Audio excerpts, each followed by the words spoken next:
Bonjour à toutes, bonjour à tous. Je suis très heureux de vous recevoir aujourd'hui dans cet auditorium du musée de l'Armée pour cette conférence consacrée ce que j'ai appelé le sort tragique des républicains espagnols, concentré essentiellement, si j'ose dire, sur la période d'après la retirada. Vous savez que nous sommes dans l'anniversaire de la fin de la guerre d'Espagne.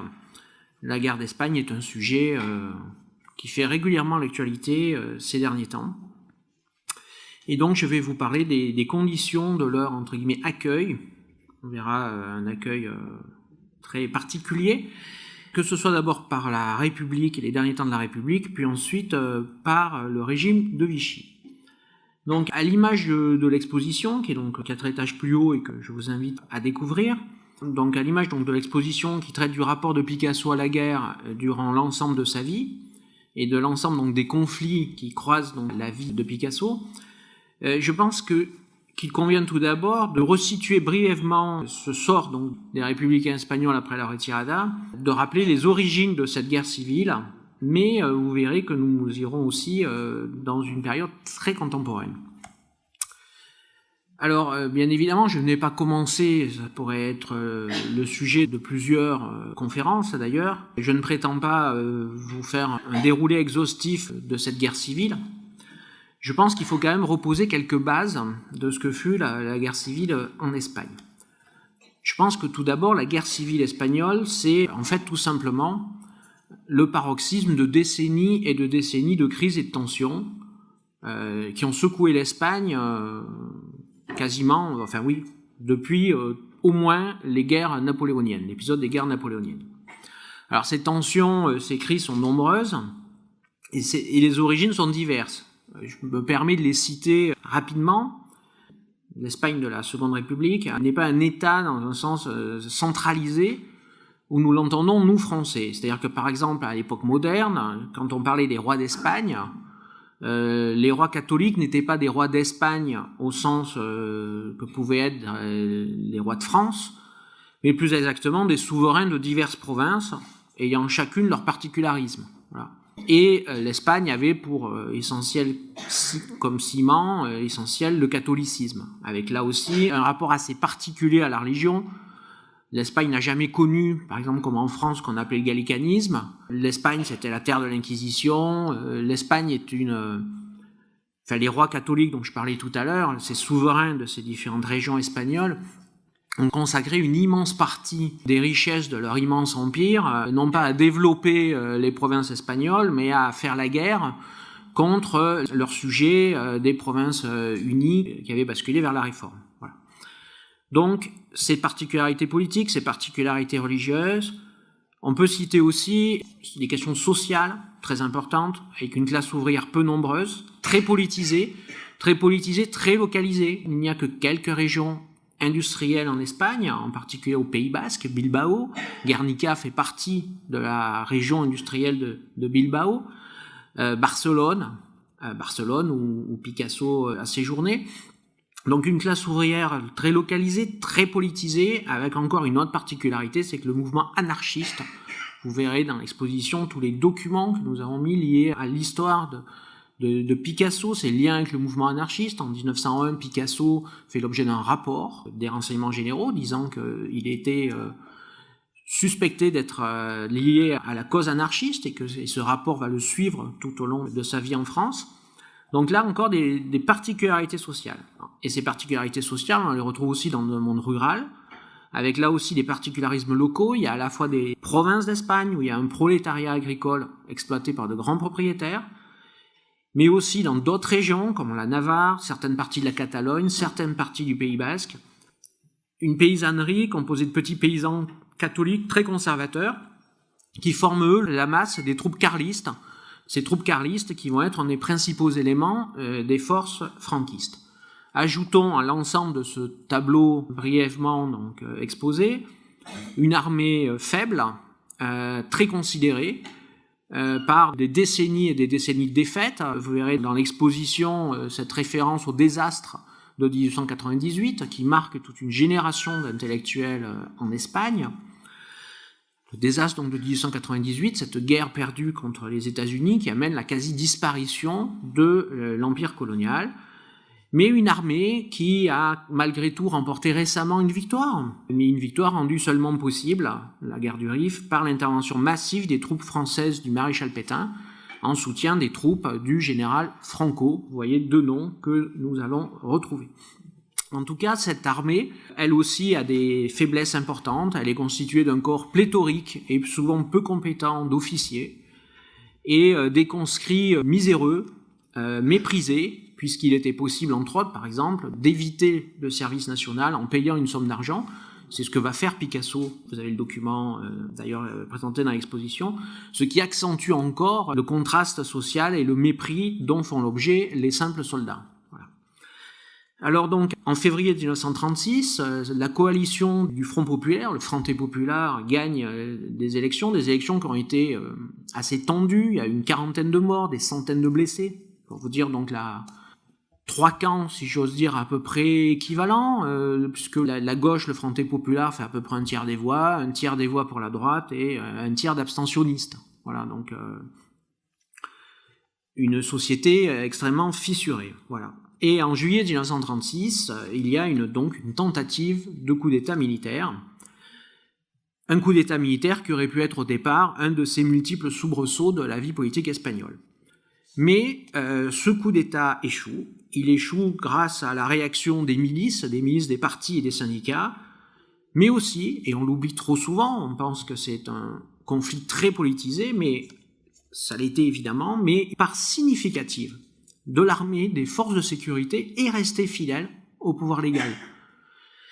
Et donc, l'échec de ce coup d'État destiné à prendre le pouvoir très rapidement fait que l'Espagne plonge dans une guerre civile qui va durer donc près de 3 ans.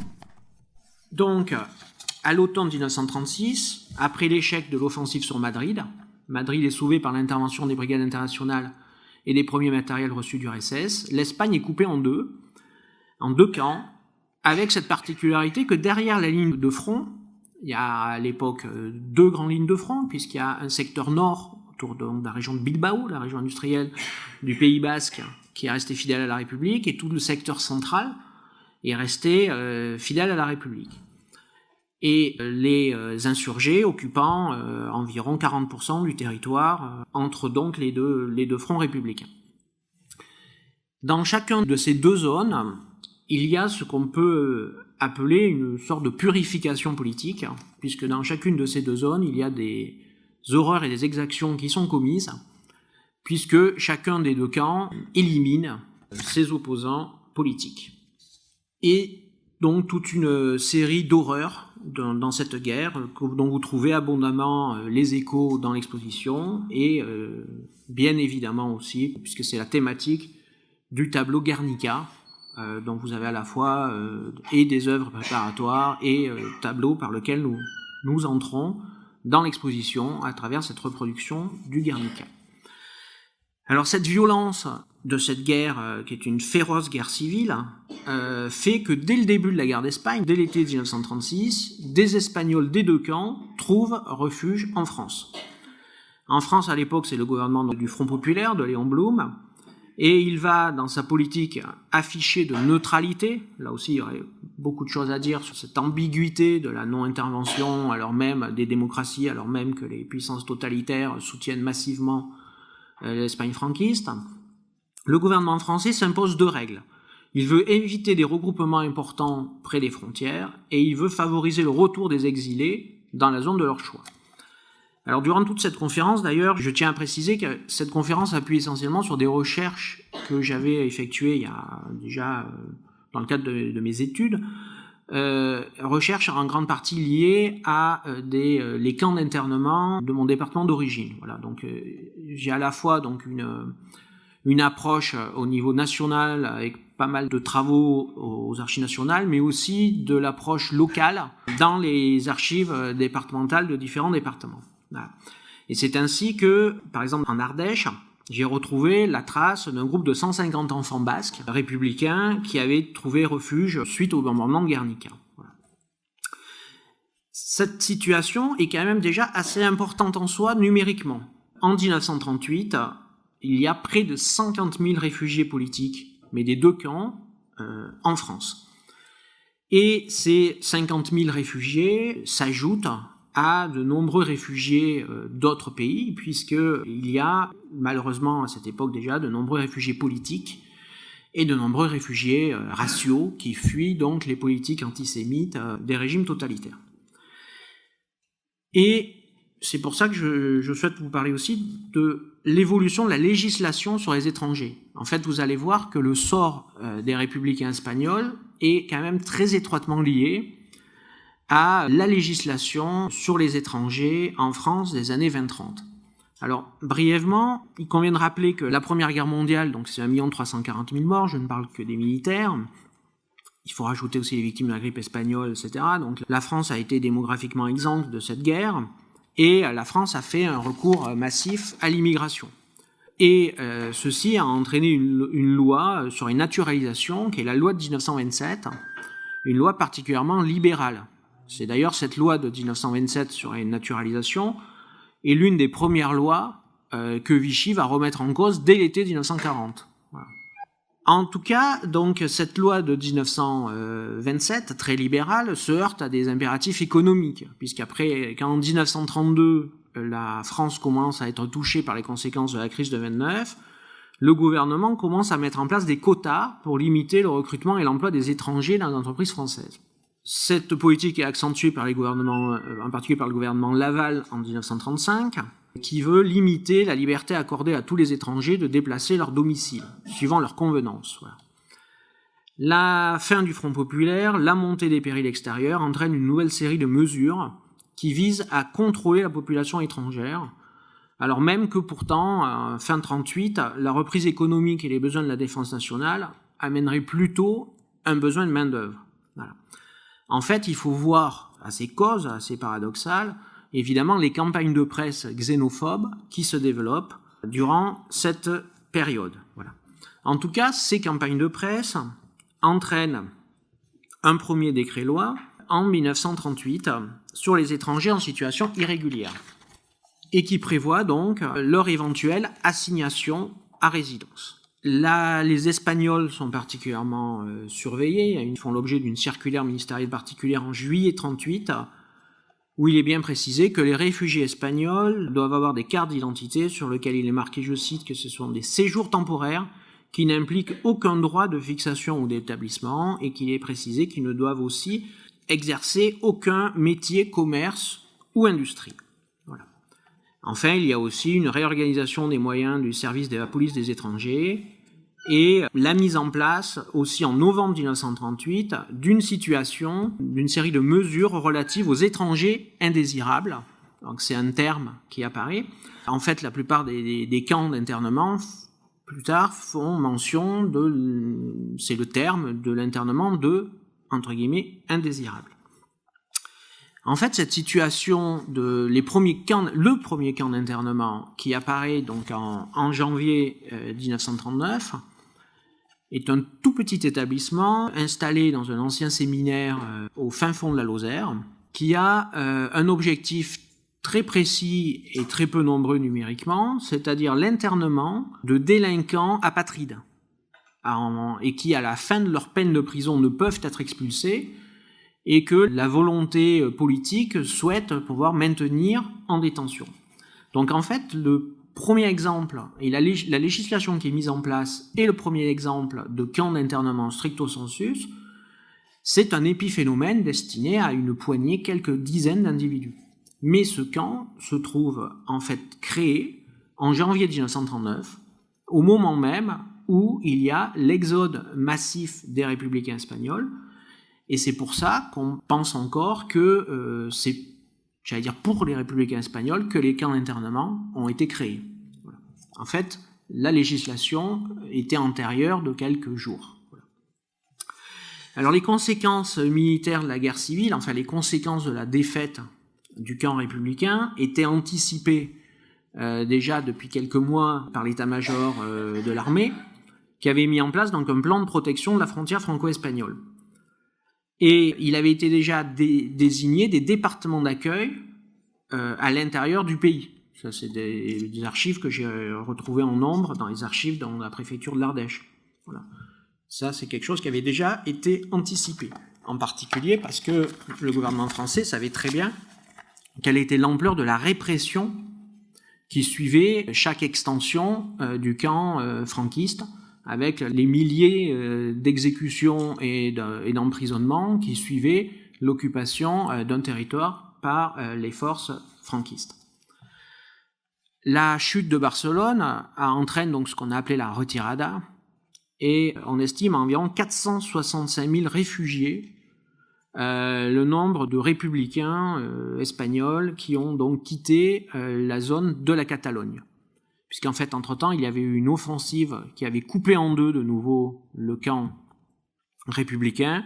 Il ne restait plus en gros que la région de Madrid et la région de Barcelone. Donc à la chute de la partie nord du camp républicain, c'est-à-dire à la chute de la Catalogne, il y a eu ce qu'on a appelé donc la retirada. Donc c'est le général commandant la 16e région militaire, donc qui couvre la zone des Pyrénées-Orientales, se retrouve confronté à l'arrivée d'environ 15 000 réfugiés par jour. Donc il a à ce moment-là prévu de créer 2 zones de camps d'accueil, un sur la plage Argelès et un dans la vallée de la Tête, autour de Villefranche-de-Conflans, et d'opérer donc à ce moment-là un tri entre les combattants d'un côté et les femmes et les enfants à évacuer vers les départements de l'intérieur. En fait, l'ampleur de l'exode va rendre totalement caduques ces dispositions, et il fallait trouver d'autres systèmes pour faire face à cet afflux massif de personnes. Et l'armée, pour des raisons de défense nationale, n'a pas voulu utiliser les camps militaires, puisque les camps militaires sont destinés à l'accueil des réservistes en cas de guerre. C'est à ce moment-là donc que, dans la plus totale improvisation, ont été créés un réseau de ce qu'on appelle les camps sur les plages. Donc les camps sur les plages, c'est que sur les plages donc d'Argelès et de Saint-Cyprien et du Barcarès sont créés 3 réseaux de barbelés. C'est-à-dire il y a 3 réseaux de barbelés, c'est-à-dire enfin il y a un à gauche, un à droite et un au fond du camp. Et en fait, le quadrilatère n'est pas fermé puisque la dernière partie du quadrilatère, c'est la mer. C'est la mer. Et donc ce sont des tentes de fortune. On leur donne à peine quelques bâches, etc. Donc tous ces réfugiés se retrouvent sur les plages. Donc pour en résoudre ce drame, le choix est donc c'est sur les plages que va donc s'effectuer le tri, avec donc l'envoi des femmes et des enfants vers les différentes structures d'accueil des départements de l'intérieur, et en parallèle la réalisation d'une série de 6 camps d'internement de presque 20 000 places chacun, qui vont être destinés chacun à une catégorie particulière d'internés. Donc ces camps d'internement s'inscrivent aussi dans ce qu'on appelle les accords Bérard-Jordana, c'est-à-dire les accords qui, en février 1939,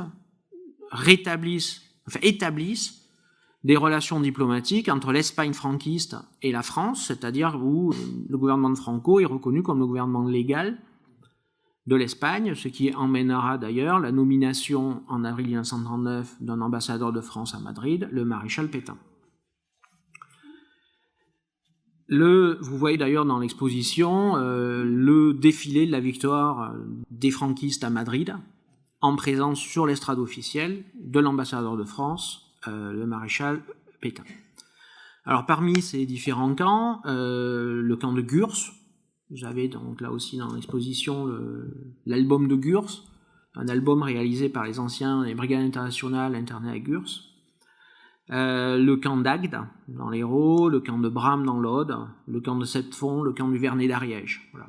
Dans le cas de Gurs, par exemple, il faut, pour réaliser pour donner une idée de ce qui est créé à Gurs, c'est la 3e ville du département à sa création. C'est une ville de 20 000 habitants qui est créée ex nihilo.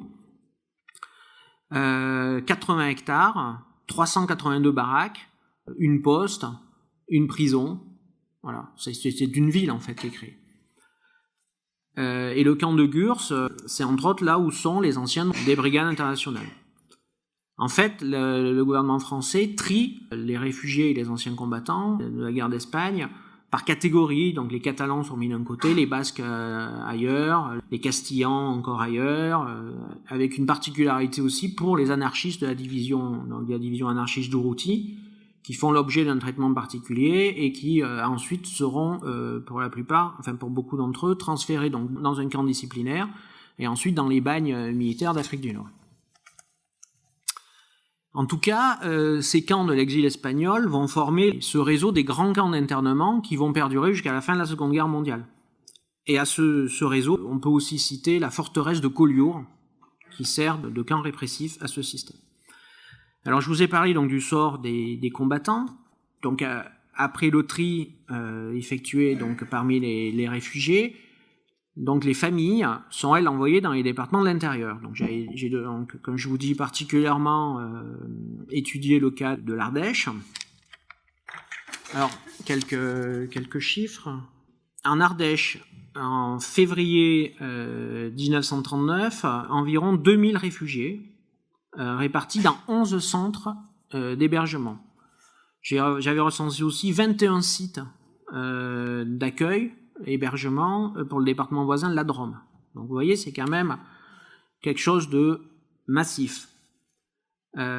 Concernant le sort de ces personnes, de ces familles, ces camps sont gérés par les préfectures. Alors, je n'ai pas étudié l'ensemble des départements, mais de ce que j'ai pu voir par avoir travaillé donc sur la Drôme et l'Ardèche, je pense qu'on peut dire que les différences de traitement sont quand même très liées aux préfets, aux élus, aux mairies. Voilà. Il y a quand même une liberté d'action qui était laissée et le sort des personnes est quand même, je pense, très lié à la bonne volonté ou l'empathie plus ou moins importante des autorités locales. Voilà. Alors, je reviens maintenant donc à la situation des combattants qui sont donc dans ces différents camps, va se poser pour eux la question de leur devenir. Alors, beaucoup se voient conseiller, entre guillemets, de retourner en Espagne. C'est ce que beaucoup vont faire. Et en fait, le retour en Espagne était extrêmement dangereux puisque l'épuration a fait des dizaines et des dizaines de milliers de victimes. Et comme j'aurai l'occasion d'y revenir plus tard, cette épuration se poursuit très longuement. Il y a vraiment des dizaines et des dizaines de milliers de fusillés, et on fusille encore à la fin de la Seconde Guerre mondiale assez massivement dans les prisons espagnoles. Donc concernant ceux qui restent en France, le gouvernement français va faire le choix d'utiliser, entre guillemets, leur force de travail, de les sortir des camps et de leur trouver un travail. En fait, ils vont, pour cela, mettre en place une procédure, c'est-à-dire le décret du 12 avril 1939, qui est une procédure qui, en fait, va s'appuyer sur les obligations militaires. En fait, tout citoyen français est soumis à des obligations militaires de 18 à 48 ans. C'est-à-dire la possibilité d'être appelé sous les drapeaux, d'être rappelé en temps de guerre, etc. Donc en fait, le décret d'avril 1939 prévoit, je cite, que les étrangers sans nationalité et les étrangers bénéficiaires du droit d'asile sont soumis à toutes les obligations imposées aux Français par la loi du 11 juillet 1938 sur l'organisation de la nation en temps de guerre. C'est-à-dire que, et en plus, on a mis un délai de 2 mois, sachant que le délai de 2 mois, en avril 1939, ça concerne tous les gens qui sont là depuis février, c'est-à-dire en fait tous les républicains espagnols concernés. Ce décret, il dit en fait tout simplement que tous les étrangers réfugiés présents depuis plus de 2 mois en France peuvent être appelés par l'autorité militaire comme s'ils étaient citoyens français.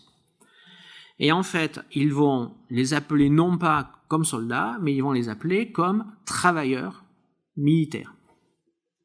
Enfin, travailleurs étrangers, plus exactement. Donc, ce décret-loi du 12 avril 1939 va amener la création de plusieurs centaines de compagnies de travailleurs étrangers. Donc, en fait, les camps d'internement vont être en grande partie vidés par la création de groupements de travailleurs encadrés par l'armée. Ce qu'il faut voir, c'est qu'en fait, là aussi, il y a un facteur chance qui entre en jeu.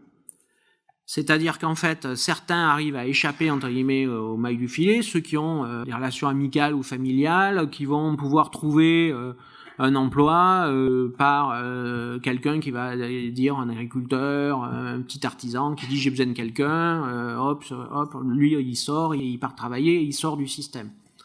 Mais ceux qui ne sortent pas du système sont donc intégrés dans ces compagnies travailleurs espagnoles, CTE, qui sont des compagnies donc d'un effectif de 250 personnes. Donc au départ, on fait appel à des volontaires.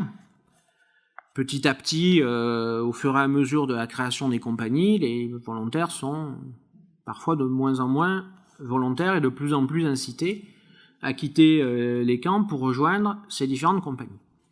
Alors là, nous sommes dans la période avril, mai, juin, été 39.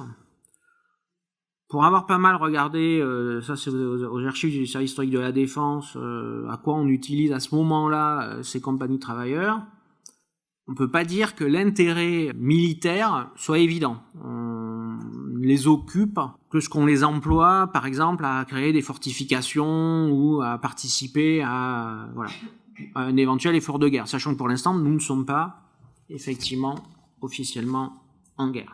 Voilà. En tout cas, il y a toute une série donc de mesures qui sont prises. Il est mis en place aussi donc une série de méthodes, par qui on les encadre, comment on les organise, comment on les habille, est-ce qu'ils sont en tenue militaire ou en effet civil, etc. Et là, on commence à répartir en fait ces compagnies, à la fois pour des travaux agricoles, pour des travaux au service des unités militaires, pour divers usages. Et là, à l'époque, ce sont surtout des officiers de la gendarmerie, de la garde républicaine, quelques réservistes qui sont utilisés pour les encadrer. Alors donc, cette utilisation de la main-d'œuvre des républicains espagnols est donc loin d'être une règle avant septembre 39, puisqu'à ce moment-là, ce que souhaite le gouvernement français, c'est plutôt qu'ils rentrent en Espagne, malgré les risques qui y encourent. Alors en fait, le début de la guerre en septembre 1939 change évidemment la situation, puisque là, dès le 5 septembre, le général qui est précédemment responsable de la gestion des réfugiés espagnols se trouve chargé d'une autre mission officielle qui est, je cite, il est chargé de toutes les questions relatives au recrutement et à l'utilisation des étrangers pour la défense nationale. Donc là, l'intérêt est évidemment plus important. Et à ce moment-là, on va chercher à la fois des travailleurs militaires qui là vont être affectés véritablement à des besoins de défense nationale. On va les envoyer vers des poudreries, on va les envoyer dans des compagnies de travailleurs agricoles pour suppléer la main-d'œuvre mobilisée, les paysans qui sont partis aux armées, ou dans ce qu'on appelle, j'oserais dire pompeusement, puisque ça va devenir derrière, le secteur fortifié des Flandres, ce fameux trou dans la ligne Maginot, où on envoie comme ça des compagnies de travailleurs créer des petits blocos, des petits bunkers pour essayer justement de faire une ligne de défense à cet endroit-là.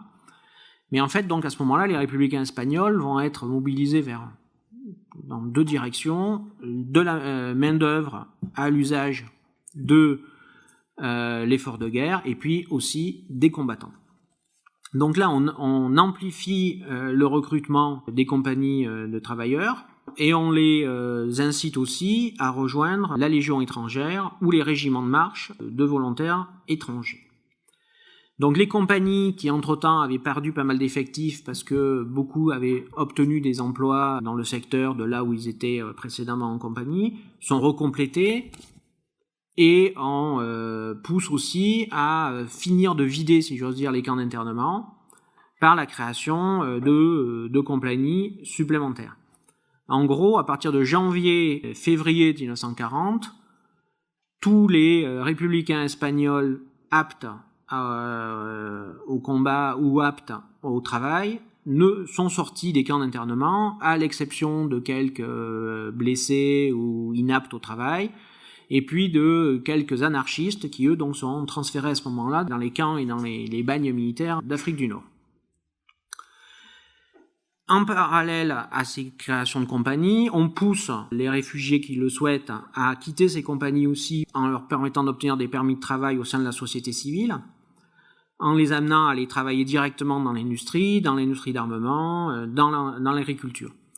Alors là, il se met en place un système qu'on retrouvera durant toute la période, puisqu'en fait Vichy va, comme je vous le dirai plus loin, reprendre ce système des compagnies en ne faisant que changer de nom. Beaucoup d'Espagnols enregistrés dans des compagnies de travailleurs sont en fait uniquement enregistrés pour des raisons administratives, mais sont de fait détachés dans une ferme, dans une industrie, chez un artisan, dans un garage, etc., en fonction de leurs compétences personnelles. En tout cas, il y a à l'époque 226 compagnies de travailleurs, dont 79 affectés directement aux armées. Il y a aussi des compagnies agricoles, donc comme je vous le disais, et voilà. Alors là, il y a aussi une ambiguïté, parce que quand on parle de CTE, l'armée, on a beaucoup utilisé les sigles. CTE, ça veut dire à la fois compagnie de travailleurs étrangers à la base, mais dans la pratique, comme il y a essentiellement les Espagnols à l'époque, on les appelle, beaucoup pensent que CTE, ça veut dire compagnie de travailleurs espagnols. Voilà. Là aussi, on va dire que leur sort individuel est très variable, dépend du degré d'humanité des cadres qui les encadrent, de leur patron, de leur propre réseau de relations, de la région dans laquelle ils se trouvent, de l'orientation politique évidemment de la région dans laquelle ils se trouvent. Ils sont évidemment beaucoup mieux traités dans les régions favorables à la République espagnole. Cette situation personnelle des travailleurs conduit évidemment à des niveaux d'efficacité de ces compagnies plus ou moins différentes. Repose aussi donc la question de l'encadrement de ces compagnies.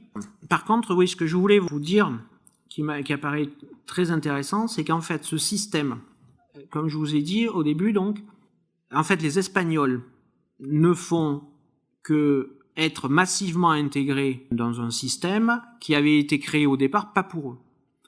Et en fait, ce système qui est donc à ce moment-là exclusivement ou presque exclusivement destiné aux réfugiés républicains espagnols va être étendu à tous les autres réfugiés et apatrides présents en France. C'est-à-dire que l'effort de guerre demandé aux réfugiés et apatrides, donc par rapport à ce décret dont je vous parlais, va être étendu aux réfugiés antifascistes des brigades internationales, aux réfugiés raciaux, aux réfugiés politiques, etc. Ces compagnies de travailleurs, il va y avoir des compagnies de travailleurs issues donc des camps d'internement pour étrangers dits ressortissants ennemis, etc. Voilà. Et en fait, ça j'aurai l'occasion d'y revenir, ce système a été étendu, mais les décrets d'application n'ont pas été aboutis, en fait. Puisque ce système était prévu pour être mis en place, étendu, structuré, géré administrativement à l'été 40. Voilà. Et l'offensive de mai-juin 40 a empêché, en fait, que ce système de travailleurs espagnols, des compagnies de travailleurs espagnols, devienne véritablement une norme, et ça va entraîner une ambiguïté administrative sur laquelle je reviendrai, qui va s'avérer mortelle pour beaucoup de personnes. Alors, donc, outre l'utilisation donc, de ces républicains espagnols pour, j'allais dire, l'industrie d'armement, je voudrais aussi donc rappeler leur rôle important en tant que combattants. Alors donc, on les cherche aussi donc, à en faire des combattants, mais là, il y a une question qui se pose, c'est que normalement, donc, les étrangers s'engagent dans la Légion étrangère. Mais il y a dans la Légion étrangère une particularité auquel la Légion est très sensible, c'est le brassage, la diversité des origines. Or, le nombre très important de réfugiés espagnols aurait conduit à faire une légion étrangère qui aurait été très massivement espagnole.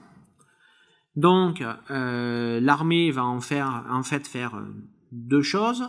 Il va y avoir donc des engagements dans la légion étrangère, et il va y avoir aussi la création d'unités spécifiques qui s'appellent les régiments de marche de volontaires étrangers, et qui eux vont être, 100% républicains espagnols.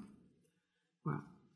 Donc, la légion étrangère, le recrutement se fait selon les critères habituels, des engagements normaux de 5 ans ou des engagements pour la durée de la guerre, alors que les régiments de marche de volontaires étrangers ne comprennent, eux, que des engagés pour la durée de la guerre. Voilà. Alors donc, toutes les nationalités, en particulier les nationalités issues donc des anciennes brigades internationales, sont eux orientés vers la Légion. Narvik, Bir Hakeim, au sein de la 13e DBLE, c'est les antifascistes allemands ou ces républicains espagnols, on va les retrouver dans la 13 ensuite et dans les autres régiments de la Légion. Et donc pour les Espagnols, ils auront accès à la Légion s'ils le souhaitent, mais ils sont surtout orientés vers les régiments de marche de volontaires étrangers. Voilà. Donc sont créés un certain nombre de régiments, 3 exactement, 10 000 hommes en tout. Donc il y a 3 régiments, 21, 22 et 23e régiment de marche de volontaires étrangers. À ceci, il faut ajouter un certain nombre d'autres unités qui vont, ces unités, avoir de lourdes pertes durant les combats de mai-juin 40. Voilà. Il y a aussi un bataillon de marche qui est envoyé au Levant. Donc le Levant, c'est le Liban, la Syrie. Donc ce bataillon de marche va se retrouver dans les combats fratricides de Syrie en 41, et la majorité d'entre eux vont, à la fin des combats, choisir le camp de la France libre et vont à ce moment-là revenir, là aussi, essentiellement au sein de la 13, donc la 13e DBLE, unité compagnon de la libération. Je reviens donc au combat de mai-juin 40, avec justement ce sort très particulier. Comme je vous dis, il y a 226 compagnies de travailleurs espagnols, ainsi que 8 compagnies de travailleurs issus des anciennes brigades internationales et 8 compagnies de travailleurs issus des camps d'internement d'antifascistes et de réfugiés juifs allemands et autrichiens. Ces compagnies de travailleurs, en particulier ceux du secteur fortifié des Flandres, vont se retrouver dans la tourmente. Alors certains vont... La documentation, j'avais étudié tout ça au Service historique de la Défense, il y a beaucoup de documentation très lacunaire, beaucoup de journaux de marche et d'opération de ces compagnies ont disparu, beaucoup ont été faites prisonnières en totalité, certaines arrivent à se replier en zone sud. On estime à environ 1 millier de morts quand même, parmi ces travailleurs, et puis surtout environ 10 000 prisonniers, dont environ 7 000 Espagnols. Et alors là, c'est quelque chose qui est trop méconnu, et sur lequel je me permettrai de vous parler. C'est qu'en fait, ces gens, comme je vous disais tout à l'heure, ils étaient dans une situation ambiguë, puisque les décrets d'application n'étaient pas finis, et ils étaient en compagnie de travailleurs, encadrés par l'armée, en uniforme, qui étaient essentiellement des uniformes des dépôts, donc des uniformes de 14-18. Et ils ont été faits prisonniers comme tels par les Allemands. Enfin, ils ont été faits prisonniers. Et la question de savoir, s'est posée de savoir quel allait être leur sort. Et à Vichy, il y avait une mission Scapini, qui en fait faisait fonction de gestion qui gérait Scapini, c'était le ministre du maréchal Pétain chargé des prisonniers de guerre, et qui faisait donc l'interface avec la Croix-Rouge et l'Allemagne. Et la mission Scapini se voit poser une question justement par par la Croix-Rouge quel est le statut de ces prestataires militaires, l'état-major de l'armée fait répondre que ce sont des travailleurs civils qui ne concernent pas l'armée, et donc ces travailleurs militaires espagnols faits prisonniers sont envoyés à Mauthausen. Et près de 5000 de ces 7300 prisonniers vont mourir dans le camp de Mauthausen. Voilà. Alors ceux qui ont échappé à la mort ou à l'arrestation, enfin la captivité, pardon, en mai-juin 40, rejoignent la zone sud, où ils vont être intégrés au réseau des camps d'internement et des camps de travaux forcés que met en place le régime de Vichy dès l'été 1940. Donc dès l'été 40, Vichy donc il y a deux lois. Il y a la loi de septembre 1940 sur, je cite, les étrangers en surnombre dans l'économie nationale. Ce sont donc les termes de la loi de Vichy de septembre 40. Et pour ceux d'origine juive, c'est donc la loi du 4 octobre 40 qui suit le premier statut des Juifs du 3 octobre, qui permet l'internement de tous les étrangers juifs dans cette zone non occupée, que vous comprenez pourquoi je préfère appeler zone non occupée que zone libre. Donc le régime de Vichy va donc hériter de ces groupes de travailleurs, va étendre ces mesures aux anciens combattants des armées polonaises et tchèques. Donc les anciens combattants polonais et tchèques passent du statut de soldats d'une armée alliée au statut de travailleurs forcés dans les groupements de travailleurs étrangers.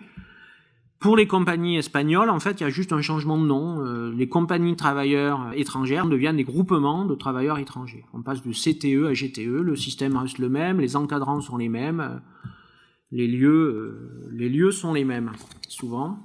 Voilà, donc, pour ceux, alors là, c'est toujours pareil, certains, comme je vous le dis, à peu près tout le temps, il y a tout le temps des gens qui arrivent à sortir du système et à trouver un emploi dans l'économie normale. Mais pour ceux qui restent dans ce système des CTE devenus GTE, ils vont donc, comme ça, continuer durant l'ensemble de la Seconde Guerre mondiale. À titre d'exemple, par exemple, parmi les victimes d'Oradour-sur-Glane, il y a des membres d'un GTE agricole, des républicains espagnols, qui étaient affectés à les travaux des champs à Oradour et qui résidaient à Oradour et sont parmi les victimes d'Oradour. Voilà. Alors, donc ces structures perdurent durant toute la guerre, et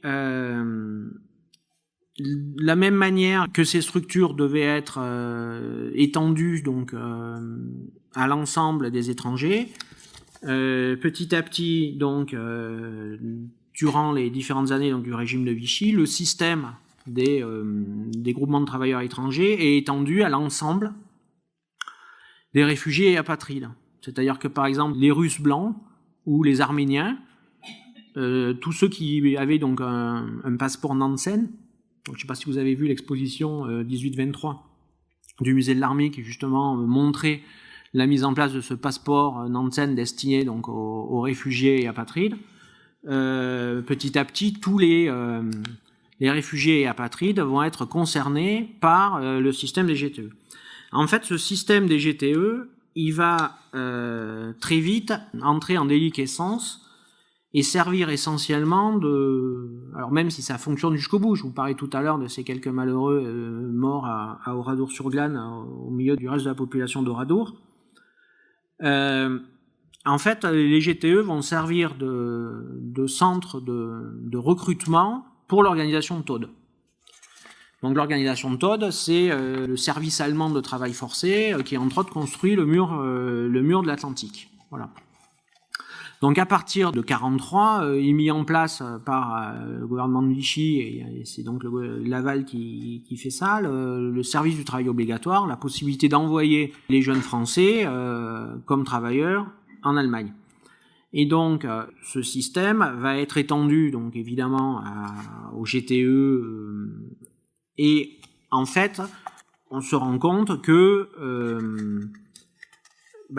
en gros, va y avoir une volonté de Vichy d'envoyer prioritairement les gens des GTE peu finalement en Allemagne dans le cadre du STO, mais beaucoup sur les chantiers du mur de l'Atlantique dans le cadre de l'organisation Todt.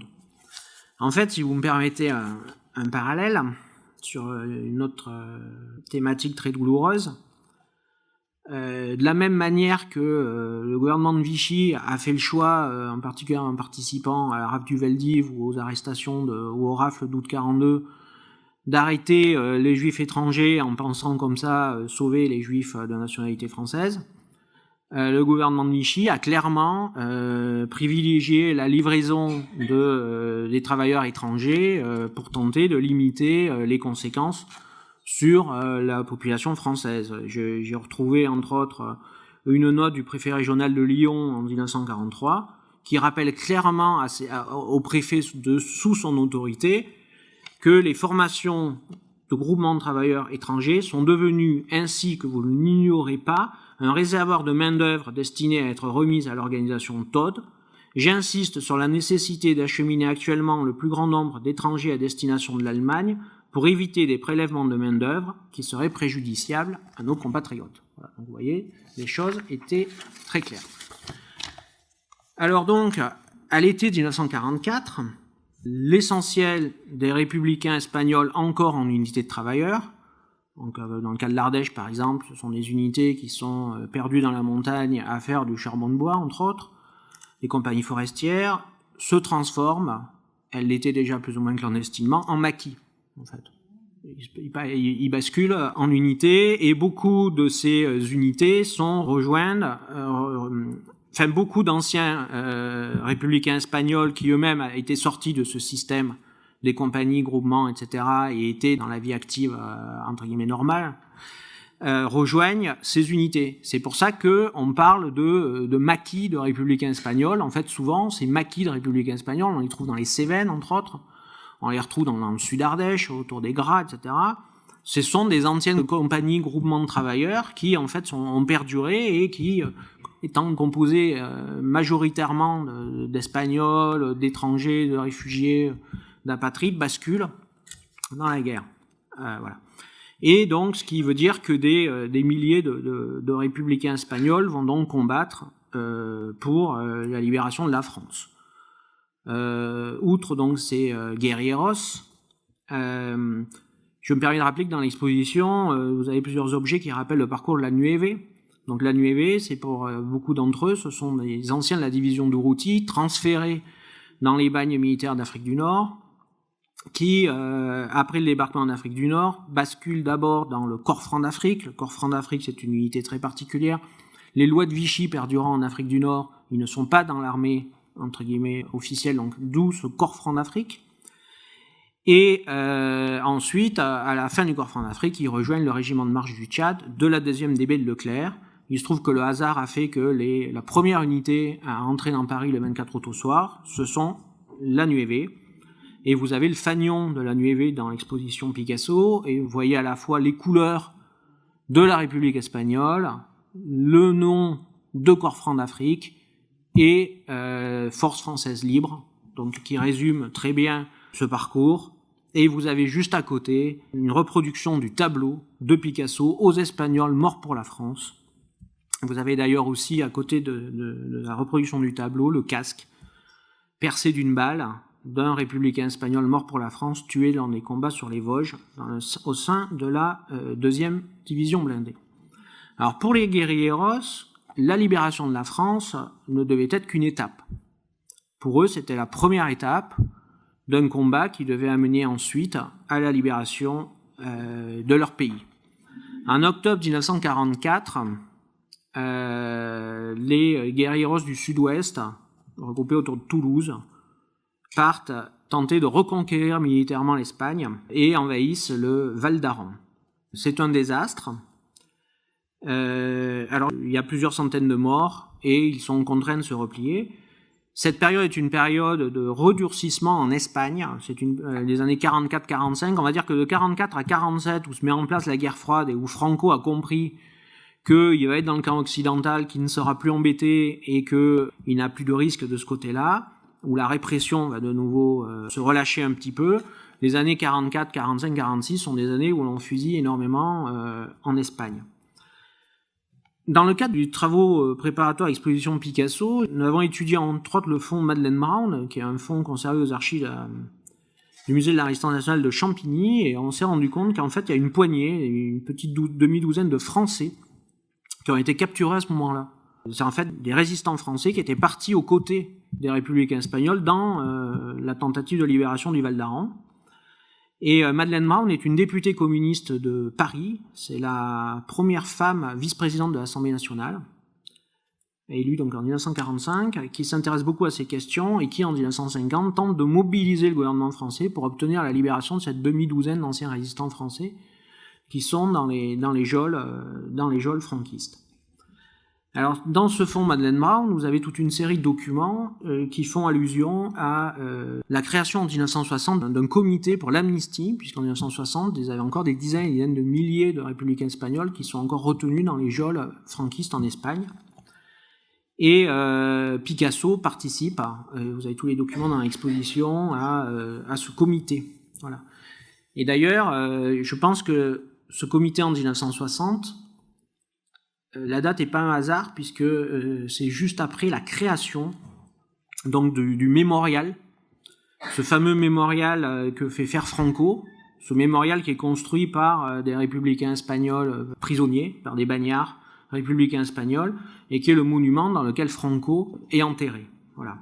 Et qui est inauguré donc en 1959 et qui a permis quelques amnisties partielles dans le cadre, donc, tous ceux qui avaient travaillé à l'élaboration de ce mémorial ont bénéficié de quelques amnisties partielles. Alors, en 1975, donc Franco meurt, la démocratie est établie en Espagne. 1981, c'est à la fois la dernière tentative de coup d'État militaire.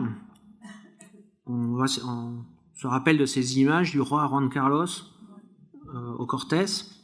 Enfin, après la tentative au Cortés de coup d'État militaire.